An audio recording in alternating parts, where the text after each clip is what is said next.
All right, we'll say good evening. Good evening. Let's begin. So we're continuing Mirza Hashem. Tonight we're going to focus a lot on the halachos of Chazara. So remember again, just to reorient ourselves a little bit. So last week we spoke about the concept of shehiyah, of maintaining food on an open flame, and the concept of gzeira shemiyachata, concern that one may come to go ahead and stoke or adjust the heat source, and thereby again violate the potential issue of Bishul and Chaburah. So that's what we spoke about.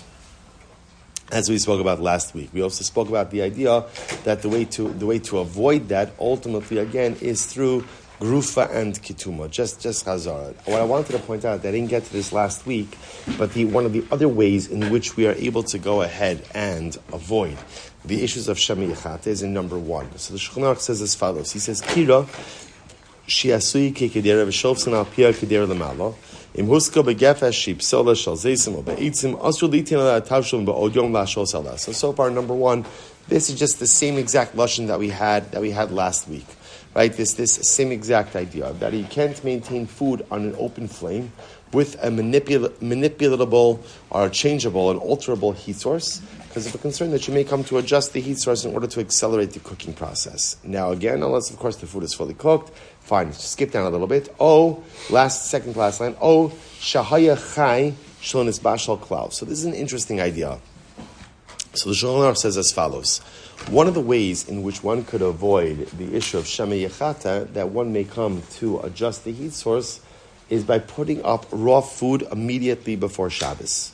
Right? If the food is raw, then ultimately, again, there is no concern that halacha l'maisa one is going to adjust the heat source. What's the logic behind that? So the Shulchan Aruch says, the kevan shu chai masiach daito mimena ad lamachar.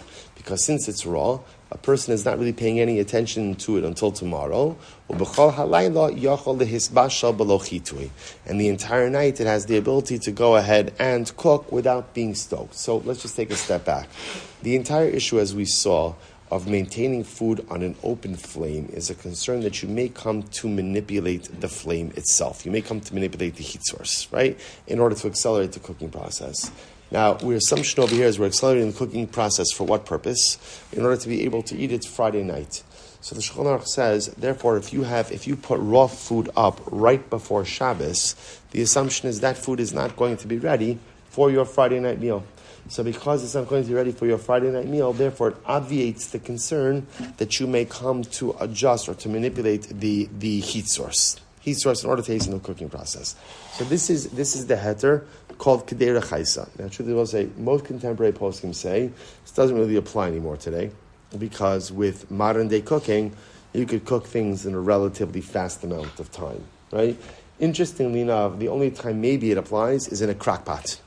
Because since a crock pot, we'll talk about this again. We'll talk about crock pots and what exactly a crock pot is. Is it a covered fire? Is it an uncovered fire?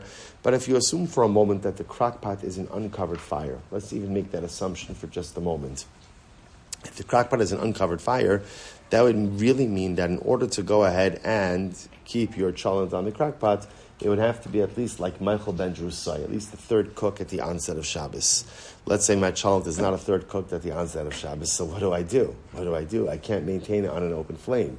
So what you could do is drop in a raw piece of meat right before Shabbos. If you were to drop in a raw piece of meat, then it becomes kedera chaisa. Whenever there's raw food, that obviates the concern of shemi yachata. Again, you couldn't really do this on a regular flame, because on a regular flame you could really cook a lot faster. But in a crock pot, which is designed to be a slow cooker, so ultimately, again, this heter of kedera chaisa does apply. Okay, so just an interesting idea. In general, we're going to see that halacha l'maisa, we really avoid using open flames. In other words, we've spoken about, so, technically speaking, if you have food that is fully cooked, you could put it on the fire on Erev Shabbos and allow it to remain there into Shabbos. Practically speaking, we don't do this. Right? We do not use uncovered flames on Shabbos, only covered flames. But whatever, sometimes maybe a person is stuck or sometimes there's a difficult circumstance, yes. So you're running close to Shabbos, and can you put the raw meat and then put the cholent up? Is that what you're saying? Yeah. So as opposed to putting it up. Oh no. To be clear, you could put the cholent up right before Shabbos. That's totally fine because then the entire cholent is raw. Right. Right. That's fine. So the third Essentially, if you want to maintain food on an open flame, either what it has to be is fully cooked or raw, right? In the middle is where it becomes a bit more complicated. So, for example, now again, a lot of this, we're going to talk about crock pots really more next week. Or maybe we'll get to a little bit this week. There's a whole discussion in terms of what is a crock pot. Is a crock pot considered to be a covered flame or an uncovered flame?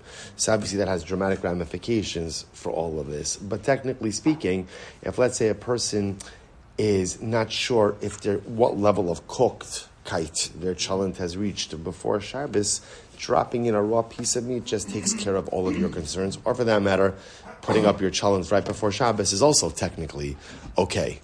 Okay, now what? I'm sorry? We're talking about crock pot. Right, not a regular pot. On an open flame. Not on an open pot, on an open flame? No, as you said, because the crock pot is a different category than a regular. Right, correct, crock pot, right. We're going to talk about crock pot over here. Correct. All right, so we'll say, that's the header of Kedera Chaisa. That's good, yes. Or make the crock pot covered. Correct. So we'll talk, like I said, we're going to talk about exactly what a crock pot is. Is a crock pot considered to be a covered fire or an uncovered fire? If it's an uncovered fire, then what do you do for it? And essentially, in order to put a blech on it, we'll get into all that in Meretz Hashem. So now, if the first part of the conversation is really what we call the first part, so just to follow the progression over here.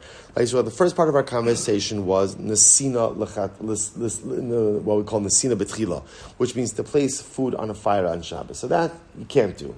Right? That was part of the conversation. That's part one of the conversation. That was the first part of last week's share. Then again, the second part of the conversation was what we call Shehiyah, which means putting food on an open flame Erev Shabbos, going into Shabbos. So we discussed essentially how that can be done, how it can't be done. So now, fast forwarding a little bit, now let's say it's Shabbos. It's Shabbos already. I have food that I want to put back onto the heat source. So how can I do that? So this conversation actually begins with a Gemara, with a Mishnah in number 2. So the Mishnah says something very interesting. The Mishnah says, Kira shesikua bekash begavava. So if you have a stove that you heat it again with straw. Now these types of straw is stubble. The difference with these type of heat sources is once you ignite them, they incinerate. So there's nothing to stoke. They produce heat and then they simply incinerate. So no salat tafshil. So those type of heat sources, you could put food on top of it because there's no shem yichata. There's nothing to stir. So nothing's going to happen. Right? Begefesu be'etzim lo yitin achi growth or achitin esayfer. This is what we spoke about before. If you're using other types of heat sources, then halacha lamaisa, you either have to do what? If you want to maintain food on that heat source going into Shabbos, either what? Either remove it or cover it with a layer of ash. Beishame omrim chamin avalo tavshil, or beisila omrim chamin v'tavshil.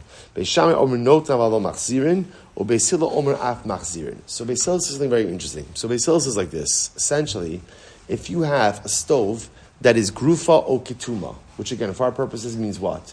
Either the heat source has been removed or it's been covered, which we will translate. Well, we will interpret to mean what? You have a blech. So then what can you do? You could return food to the fire on Shabbos. In other words, Beisham Beisilal says you could return food to the blech on Shabbos. Okay, now the Gemara says, whoa, let's talk about this. How do you do that exactly? The Gemara says, Machzirin afilu b'Shabbos. Vaf Rabbi Oshia savar. Af machzirin afilu b'Shabbos. Rabbi Oshia says you're allowed to even return food to the covered fire on Shabbos itself. Then Rabbi Oshia, listen to this. Second line in number 3. One time we were standing by Rabbi Chia.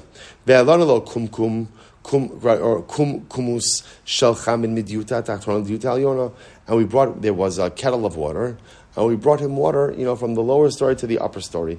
We poured him a cup of hot water. And then we brought back the kettle, and we put it back on the stove, on the covered stove. V'lo amar lanu davar. And Rabbi Chia didn't say anything to us. Now they interpreted the fact that Rabbi Chia didn't say anything to us as what? It must have been okay. Okay, Am Rabbi Zrika, Am Rabbi Abba, Am Rabbi Tadai. Lo shana ela sha'odan biyado. Now, again, let's talk about this. So now we'll say what you see over here is a fascinating halacha. They took the kettle with the hot water off the blech, off the covered fire. They poured a cup, and then they put it back on the covered fire. And Rabbi Chia did not say anything, which sounds like this practice is permitted. So now this is where everybody begins to chime in. So the Abba saying b'tadai. So first of all, that's only assuming that they were still holding on to the kettle. But if they put the kettle down, once you put the kettle down, you can't return it back to the blach. So I'll say if you skip down a little bit, so first of all, that ultimately again they were holding on to it. Skip down a little bit. Good.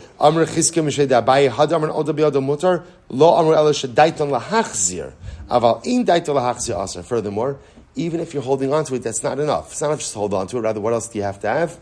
Kavana.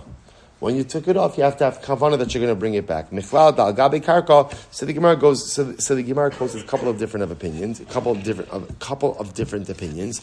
But bottom line, what comes out from this Gemara is this concept that once you removed something from the blach, you have the ability to return it. But obviously, what the Gemara is saying is you have the ability to return it only if what? Only if there has to be certain criteria. Now, the Gemara discusses two of the criteria. One of the criteria is what we call odon biyado. You're still holding on to the utensil. And the other is daita lahachzir. You have intent when you took it off that you're going to put it back. So we'll say, so here's what's interesting. So let's talk about this for just a moment. What exactly is the concern of returning food to the blach? In other words, let's say, for example, we're talking about a case where there's no issue of bishul. So I'll give you a simple example over here, right? I had chicken on Shabbos night. I put it in the refrigerator. Now Shabbos morning, I want to reheat it. Right? So let's assume for a moment that this is a fully cooked salad.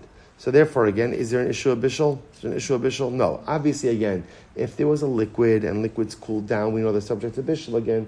But if it's a fully cooked salad, so why can't I take it just from my refrigerator and put it on the blach? I understand. Am I allowed to put it directly on a flame? No. That's called Nesina Mechadash and Nesina Mechila. Of course, you can't do that, right? That's Mechsekim Mabashal. You definitely can't do that. Even if there's no technical bishul, you still can't do it. So what's wrong with me taking it from the refrigerator and putting it on the blech? What's the problem? See, interestingly enough, there's a machlokes over here between the Shaar Tzion and Mishnah. So true, there's actually a machlokes Rashi and Abedon Tam. So the Shaar Tzion is number 4, Shemi Yechata. It's still a concern that you may come to adjust the heat source. We're concerned that if you take that chicken from the refrigerator and put it directly on the blach, that you're going to go ahead and potentially manipulate the heat source.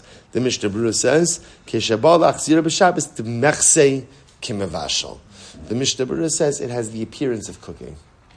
Okay, so what exactly is the nafkamina between what's probably Shami Chata, Mexican Mavashal? We're not going to get into right now, but the point is that's the concern over here. So now we'll say, see, here's what we know. What I know is I can't just take food and put it back on the blech, right? There's some type of process that has to be in place in order to allow for this to occur. So the Gemara quotes two criteria. You have to still be holding on to the utensil, and you have to have intention, you have to have had in mind to put it back. But in fact, if you take a look at number 6, so they just quoted to you just from the Shabbos kitchen, great sefer on Hilchos Shabbos. See, he outlines over here all 5. So I wanted to show you the 5, and then Amiras Hashem will go through the halachic sources to see where each of these come from. So number 1, so take a look at source number 6. Number 1, garof o katum. The flame to which the food is being returned must be covered. So that we already know. So interestingly enough, that's considered to be criteria number 1, even though, of course, we know that already, right? Because you can never, on Shabbos, you can never put food onto an uncovered flame. So that we know already from the beginning, right? So criteria number 1 is the fire has to be covered. Number 2, mavushal kol tzarcho. The food has to be fully cooked. Now, we'll say, what does fully cooked here mean? What does fully cooked mean? Fully cooked means fully cooked, right? This is not Michael ben Drusai. This is not Michael ben Drusai. Now, again, the truth is, there is some level of subjectivity with this, right? Because some people eat meat rare. There's other halachic issues with that, like Avram and Achai, right? And like Darchei and Mori, right? But I can't for the life of me understand that. But right, by the way, so again, so again, obviously, so what's interesting about this is the food does have to be fully cooked. So in other words, again, if a person normally eats their food, medium rare, okay, so that might be fully cooked for them. But Labai says, in other words, this is not a Michael ben Drusai thing. So criteria number 1 is the fire has to be covered. Criteria number 2, the food has to be fully cooked. Number 3, Odo cham. The food still has to be warm.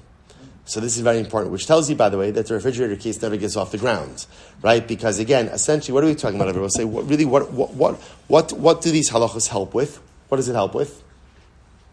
What scenario? Right, Friday night. That's really where these halachas come up, right? That, in other words, that again, I'm serving soup. Obviously, again, I'm not serving soup on the blech because you don't serve soup on the blech. I take the soup off the blech or whatever food I have on the blech. I take it off and then I want to put it back on. Whether I want to put it back on for tomorrow, I want to put it back on for later on, whatever it is. So again, criteria number 3 is the food still has to have some of its residual cooking warmth. So already we know, by the way, this is not going to help us at all for Shabbos morning. So how we reheat food Shabbos morning is going to have to be a separate shear. Right, we're going to have to figure that out. But because in order to put food directly back on the blech, the food still has to be warm. That's number 3. Number 4, odo biyado. The pot should not have been set down during the entire time it was off the blech. So now we'll have to see what this means. Does this mean like you're holding it, like suspended? Or no, it just means that my hand is on the handle. My hand is, we'll see. And number 5, daito lahachzira. You have intention, or one's original intention when removing the pot was to return to the blech. So both say, so this is very important. In other words, so I'll give you for an example. Let's say I'm serving the soup on Shabbos night, Friday night. Okay, the intention is going to have soup. And then you know what? This soup was delicious. I think I want to have some more later. So when I took this pot off the blech, my intention was, okay, we're going to serve it, and then that's it. The soup, and then we're going to move on to the main course. I'll put and after we finish serving the soup, I'm going to put it back in the refrigerator.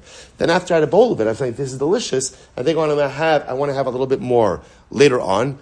According to this approach, you cannot return that pot to the blech. Because since at the time that you took it off, your intention was what? To leave it off. So therefore, halacha l'maisa, again, you can't return it back to the blech. So again, these are the 5 criteria that allow you to return food to a blech on Shabbos. Let's define them a little bit more. And then, of course, what we're going to have to see is, obviously, you want all 5 lechatchila. The question is, bidi eved, can you return food to the blech even if you're missing some of them? Okay, so turn the page. Let's begin to go through them one by one. So first of all, criteria number 1, number 7, the Shulchan Aruch says, kira shigrufa ukituma. Natal Kediyah Me'aleh Afil B'Shabbos Mutlach Zira. So we'll say Grufa Ketuma is our code word for blech. So that's criteria number 1. Right? Anytime you talk about returning food to a fire on Shabbos, the only way to return food to a fire is if it is a covered fire. And I both say this is going to be very important because, for example, we have to talk about what a crack pot is. We also have to talk about what a hot plate is. Is a hot plate considered to be a covered fire or an uncovered fire? So again, we'll discuss this. But halacha l'maisa, there is no chazara, there is no returning food to a heat source unless, of course, it's covered. So that's criteria number 1. Number 2. I'm sorry? If you had an oven on, would that count?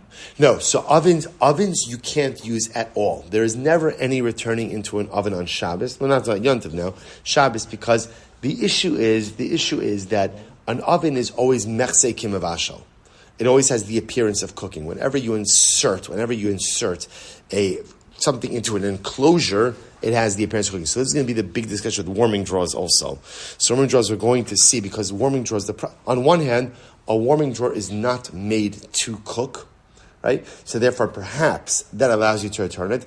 The problem with a warming drawer is its resemblance to an oven. So again, we're going to talk about that as well. Okay, so look at number 8. So next, Hagad, so the Rama says, the dafka shatam shel mavushal kol tzarchos. Rama says it. So by the way, so now criteria number 1 is that the flame has to be covered. Criteria number 2 is that the food is fully cooked. V'az mutar lahachzir, then you could return it. V'afilu lekira acheres. So I both say, we're going to see this halacha, which is actually a really interesting halacha. I'll give you an example. Let's say, for argument's sake, let's assume for a moment that a hot plate, a non-adjustable hot plate, is considered to be like a covered fire. Let's make that assumption for just a moment. Imagine the following scenario, right? You went ahead, and we'll talk about this more in depth. You took your soup off, and again, my fire was covered. The soup was fully cooked. That's all the criteria. And now what happens? I have a power outage. Can I bring my pot of soup to my neighbor's blech? So both say, so the halacha is that it's mutter. In other words, as long as you're in conformance with the criteria, ultimately, again, you could even return the food to another covered fire. In other words, the food need not go back to the same covered fire that it came from. It could go back to another covered fire. Again, we'll get into more of those cases in just a little bit. That's the Rama says over here. Vafilu lekira acheres. That's what he's referring to over here. That you can even take this food, right? Even take this pot of food and return it to another covered fire. Okay. So we've got number one, the fire has to be covered. Number two, the food has to be fully cooked. Number three, which is source number 9, umiyu im nitztanein l'kuli alma asar. Criteria number 3 is odo cham. It still has to be warm. And I will say, now here's what's interesting about this criteria. If you notice, by the way, it doesn't have to be hot. It doesn't have to be hot. It does not have to be yat soledespo. It just has to still be warm. Or to say it a little bit differently, it must still contain or be maintaining some level of its initial residual cooking heat. Now, this opens the door. Both sides. Let's take a step back, right? What's happening over here, right? What is it about these 5 criteria that allows me to put my food back on the blech? So essentially, we'll say what happens is if you have these 5 criteria, the food, the pot, is still considered to be tethered to the blech. That's what's happening over here. Satisfy these 5 criteria, and the food is tethered to the blech. And therefore, again, it's almost as if there's like, if you can imagine, like there's like a bungee cord. There's like a bungee cord attaching your food to the blech. So 5 criteria there, it springs back onto the blech. So what's interesting to note is, as long as the food maintains, in other words, part of maintaining that tethering of the pot to the blech is that it's still warm. Because as long as it's still warm, that means the original cooking, the original heat is still there. That keeps it connected to the blech. The moment that it's no longer warm is the moment that relationship between the pot and the blech has been severed. If you look at the Mishnah Berurah explains this. That's why I will say again, I don't need the food to be hot. I don't need it to be hot. I just need it to be even lukewarm, just maintaining some level of the initial and residual heat. He says, again, I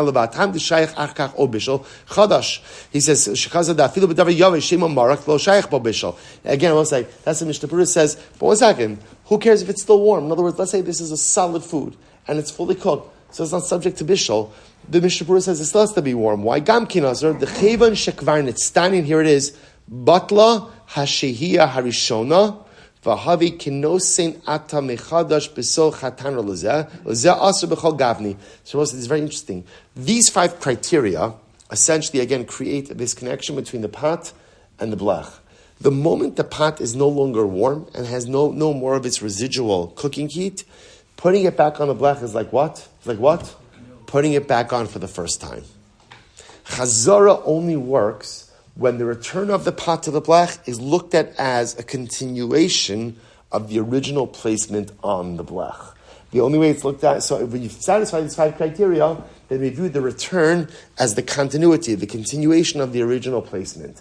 But the moment, and it makes sense therefore, so therefore if it no longer retains its residual heat, then it can be looked at as a continuation of the original placement on the blech, because it no longer has any of its original cooking heat. Good. So that's number 3. So we'll say, so keep the tally, right? So far, number 1, the fire is fully covered. Fire is covered. Number two, fully cooked.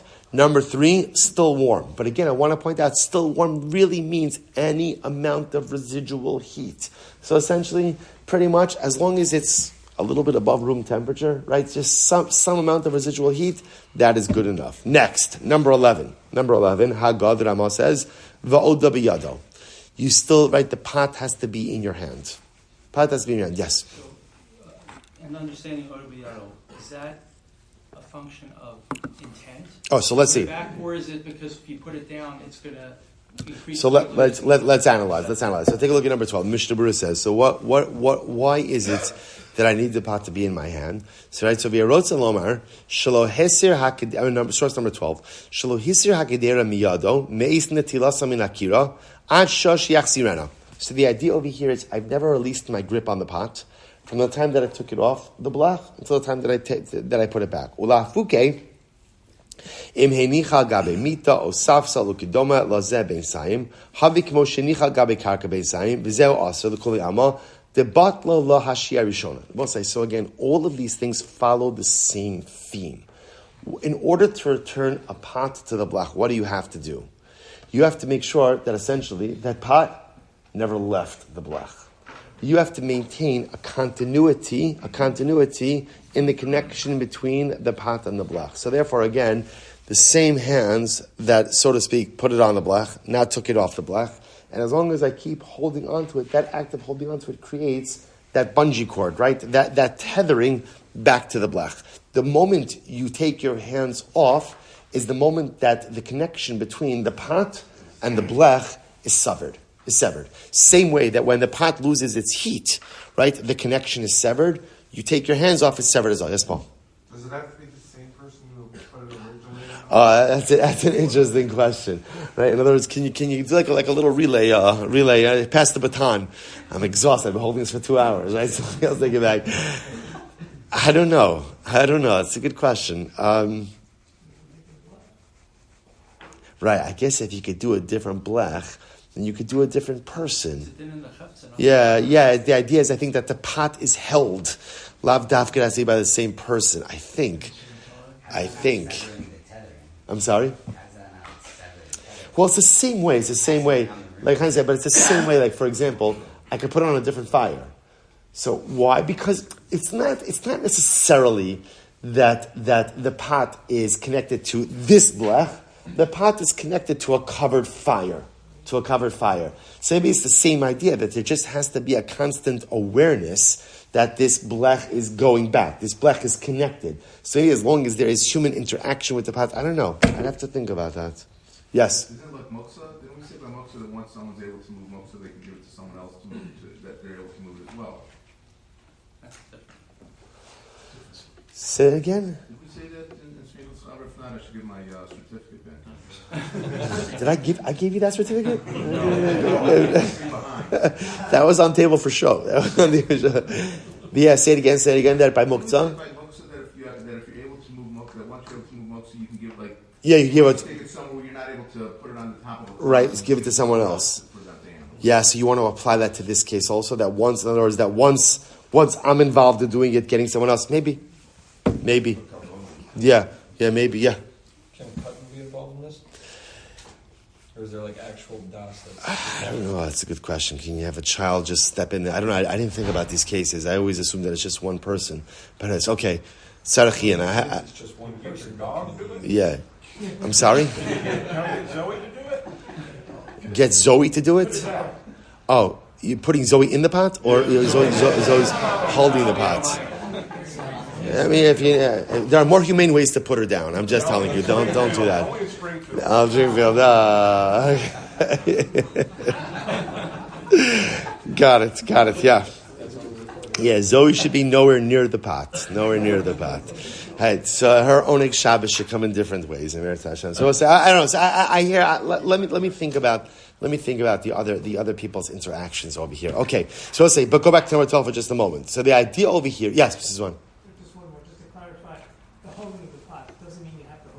Right. So this is important. This is not suspended. The idea is the pot could be at rest, but the idea is I'm holding on. So again, what this means in a very interesting way is, and again, this comes up all the time, right? So in other words, I'm taking my soup off the blech, and again, my intention is I want to put it back. So again, fire's covered, it's fully cooked, it's still warm, but this idea that I do need to have a hand on the handle of the pot as I'm ladling it out. And again, it's important because once you understand the logic of all of this, it all fits together very beautifully. What I'm trying to establish is an unbreakable bond and a tethering between the pot and the blech. I want it to be almost as if, in other words, you could return the pot to the blech in a situation when you make it halachically as if the pot never left. Right? So one of the ways in which I ensure that the pot never left is I'm still holding onto it. By keeping holding onto it, it's as if like it's not really off. It's still on the same hands that took it off. I'm going to put it back on as well. But he says over here, it's just still in source number 12, the third line in the Kuli. The butler Shirishona for Shuv Kishamach Manicha Gabe Akira Havale Kimosha Lechatchila. But if you go ahead and you let go of the pot, then when you return it back, because you've let go, it's as if it's being placed there for the first time. And obviously, placing it on the fire for the first time, even a covered fire for the first time on Shabbos, is going to be aser. Now it's interesting if you take a look at number 13. So Mrs. Ryan Zabar Shekivanta, Moshe asked the same question number 13. He says, So Moshe essentially is bothered by the same question. Does Oda Biyado mean like you're holding it up? Or Oda Biyado means just it's at rest, even on the floor. Now the reason he brings down the floor, I will say, is because the floor is even worse than the counter, right? Because the counter, at least again, the counter is still connected to the blech, so to speak, in some way. Putting something on the floor really looks like your intention is, I'm done with this item. So the Moshe asked, like in the most dramatic way, what if you put the pot on the floor, but your hand is still on it? Does that satisfy the criteria of Oda Biyado? So the Moshe writes, second paragraph for number 13. Yesh lahakel midamapik balashon enicha v'lo balashon ha'amida gabi karka masha she'enicha mamish lavada v'lo achaz bo klal. So Moshe says, no, you don't have to hold it up. In other words, wherever the pot is, the pot could be at rest. It doesn't matter if the pot's on the counter, the pot's on the floor. The ikr is that you're holding on to it. That's the idea. So that's criteria number 4. And we finally come to criteria number 5, which is source number 14. V'daito lahachzira. At the time that you take it off, your intention is to return it back to the blech. That's my intention. Look at the Mishnah number 15. V'daito lachzira. Hatam gam ken kinis kalel sha'al yidei zeh lo batla adayin hashir rishona. So we'll say, so remember, all of this is the same logic. The idea is that when I have das, when I have intention to go ahead and return it, since my kavana, that keeps the pot tethered to the blech. And therefore, when I take it off, it's as if it never left, and like it bungees back when I satisfy all of these criteria. If you satisfy these criteria, so in other words, if you have das, you have intention to go ahead and return it back, so it's considered to be a continuation. When you return it, it's considered to be a continuation of its original placement on the blach. He says, Aval, look what he writes. Aval, the second line towards the end of the line. Avalim betchila kishanat la lohaya daito lazeh. Sorry, lohaya daito lazeh. V'shuv nimach lahachzir takef aser. But again, the Mishnah Berurah says, if when you took it off, your intention was not to return it. So we'll say, I think this is like common like in a soup scenario, right? I take the soup off because I'm going to serve it, and my assumption is this soup. Then we're going to done with the soup, and then I'm moving on to the rest of the meal. But the soup was so delicious, I may want to have more later. So when I took it off the blech, I did not have intention to go ahead and return it. Now afterwards, I changed my mind. The Mishnah Berurah says you can't return that to the blech. Aser, af shaloniach agavi karka bein saim. Even though, again, I've satisfied the other 4 criteria, right, and I haven't put it down, I'm still holding on to it. Nevertheless, remember, the idea over here is, if you're not satisfying the criteria, then you've cut the cord you've cut the connection between the pot and the blech, and therefore the act of putting it back on the blech is the equivalent of putting it on there for the first time on Shabbos, which is aser. He goes on, he says, okay, so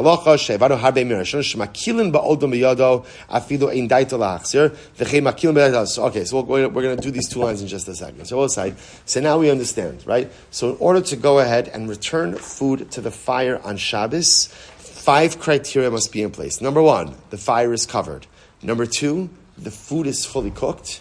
And I will say, now those 2, right, the fire covered, food fully cooked, because remember again, you can never return food to open fire on Shabbos.